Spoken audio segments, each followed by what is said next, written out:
Although Henry VIII built many great ships like the Great Harry and the Mary Rose, they were no more than the core of the Navy of England, a term that covered what we should now call the Merchant Navy as well as the Royal Navy.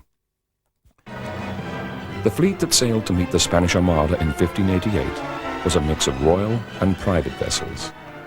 The flagship of the Lord High Admiral, the ARK ROYAL, had originally been built for Sir Walter Raleigh.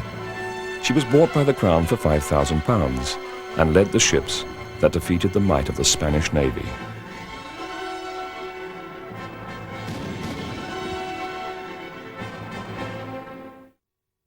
In the 17th century, things began to change.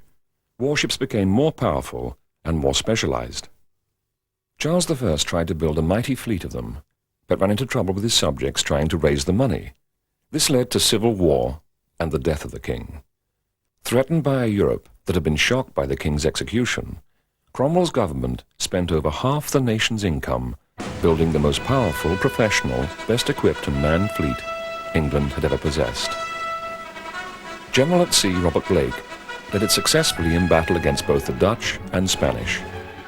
When Charles II returned in 1660 to claim his father's throne, this formidable new fleet had become the Royal Navy.